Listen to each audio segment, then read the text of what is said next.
Hi, everybody. This is Aaron with PubSafe. Thanks for joining in today. We are going to talk about the FEMA Lifelines. I have spent the last 2 weeks, actually. I've got one more meeting tomorrow, but I've had 5 meetings, tabletop exercises, actually, in the last week going over FEMA Lifelines and trying to understand how emergency managers look at FEMA Lifelines, what those FEMA Lifeline status colors might be at different phases of a major disaster response, and how business looks at those lifelines as well. And what I'm going to talk about today is, not so much the lifelines in detail, but the concept of lifelines and how lifelines really apply to citizens and NGOs and others that are out there outside of the emergency management bubble. And as we are going through these, and I want you to read them on the screen too, hit pause, read them. There's actually 7 listed here, and this is a good example of how AI is not always accurate.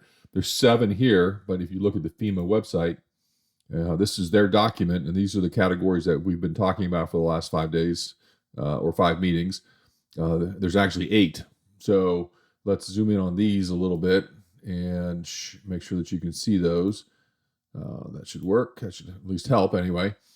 And talk about, these different lifelines or the lifeline concept. So the idea is that these different lifelines indicate the stage in recovery from a disaster of some sort. And you can look at these, you can understand, okay, we need safety and security. That's important for getting businesses back up and running, people back into their homes. We need food, hydration, and shelter, and we can look down that list and we can see the things that are in that. And then what happens is colors get assigned to these by emergency management, and they are used to visually represent, where the affected area is in the recovery process. So, it sounds like a reasonable red light, green light, type tool for communication. But what I learned in going through these with multiple groups, different counties, different emergency managers, is that these have very little to do with NGOs and citizens. And the question was asked to me because I was representing business, and the question was asked to me, what's important to you? And I said, really, I could care less about the color of a lifeline.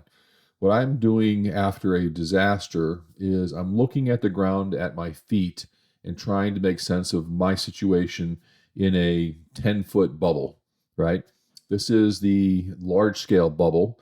And in our tabletop exercise, it was actually a Cat 5 hurricane that hit Tampa Bay. So very big scenario.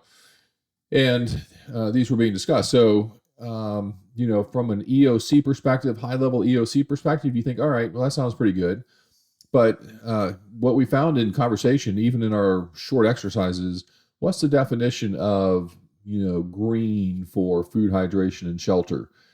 There's a broad spectrum of results where, you may have red on one end of that spectrum in one category, and you may have green on the other end. And it's very difficult to take all of the variables that fall under food, hydration, and shelter and assign a top level, status color that gets communicated to the mayor, to the city managers, to the city council, to the media, to the general populace in the affected area.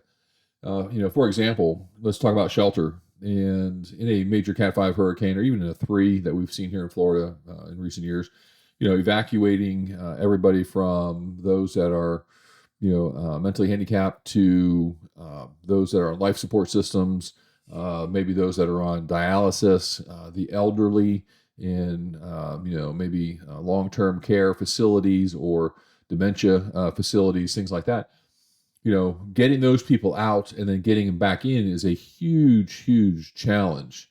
And, it may take years to be able to get them back, especially if their facilities are destroyed because they were built in the wrong areas to begin with, or they weren't built to standard, or they converted an older facility, whatever those cases are. Then you have other situations where you may have, housing that's being provided to people that have lost their homes. So FEMA brings in the trailers. There's people that are housed in hotels and motels in the area and things like that. But that's kind of a temporary situation that can't go on forever. So where it may be red for some who simply cannot return because their home is not there, their facility is not there, they can't care for themselves, they have no options, that may be a red. Temporary housing may be yellow, and then you may have a lot of others that are able to return home and start to rebuild and get back into their homes because they're on the fringes of the eye and the disaster wasn't quite as bad. So you can see the complexity of being able to address just shelter in that one category of food, hydration, and shelter. Start breaking that down into food. What does that mean? Are the grocery stores back up? Is food readily available? Are prices back to normal? Whatever those things are. Hydration, obviously that's drinking, fluids. Is water flowing to your home effectively? Is it back to normal? It's probably back to normal in some areas that weren't heavily affected.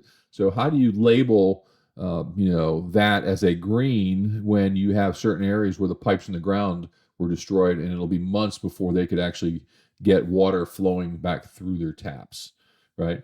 So although the concept of a community lifeline feels good and it seems like a great idea,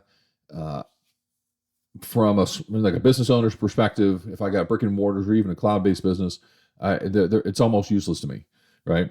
As an NGO out working in the field, whether I'm feeding people or mucking a house or working on tree limbs, I mean, can you imagine the number of trees that would be down in a Cat 5 storm that lasts, hours over a particular area? In this scenario, it was 24 hours of 75-mile-an-hour winds.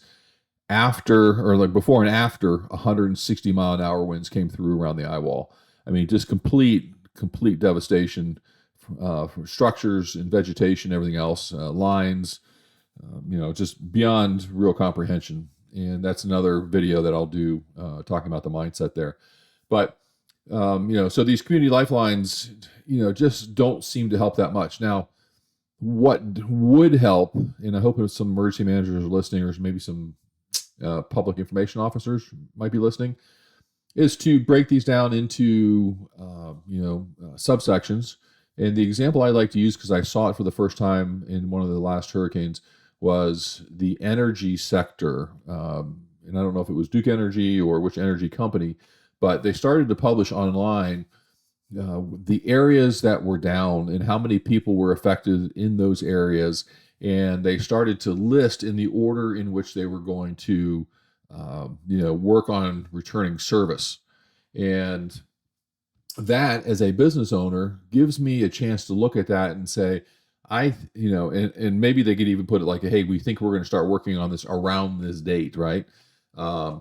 Which I can understand why you wouldn't necessarily want to say that. But, as a business owner, I'm looking to be able to plan. And if I think that I'm going to have power back on in 2 weeks, maybe I'm ordering food from my restaurant and I'm telling them, hey, look, I don't need it now, but in 3 weeks, I need to receive a shipment. We plan on being back open. We're going to cook outside. We're going to set up picnic tables, and I need to start getting consistent food in here in 3 weeks, right? So it's enough detail to help you start planning. And that may go along with the same concept of safety and security. Under this, there may be a breakdown of, when they plan on having regular patrols back up, or when roads are going to be open, there's no longer restrictions going back into neighborhoods, whatever those things are. Publishing details makes the difference, right? And as a emergency manager, I would not want to get a broad brush simplification of the challenges that are being faced or represented by this. I need to see the details, because the devil is always in the details. And a great example of that is when a power company says that they have 90% of the service restored. What they're not saying is, if a line was torn or your box was torn off your house, that statistic is not in their 90%. It's 90% of what can be restored without a construction project or a permitting process that they're not responsible for. So if you had 100,000 homes that had a box torn off their house in a major storm like this, and you've had 200,000, homes, and you could service or reconnect 100,000, you would go out and say, hey, look, at 50% of the homes actually getting power turned back on, you would, publish that, hey, we're 100% up, because the other 50%, the other 100,000 homes need electricians and permit and inspections to be done before the power company becomes responsible for restoring that power. So the devil is absolutely in the details. And your community may or may not use these lifelines. I don't think they hurt, but I think we need to understand the value proposition of lifelines and the real type of information that's going to be necessary to help in the recovery process, and that's the details. So thank you very much. If you like this type of conversation, hit that like and subscribe button. We recently moved the channel, so we're looking to reconnect with some subscribers under the new channel and kind of grow that community. We've got growing content on disaster response and management and coordination and practical solutions, and I lean more towards the NGO side and the civilian volunteer side. So I look forward to seeing you and talking to you again. Thank you.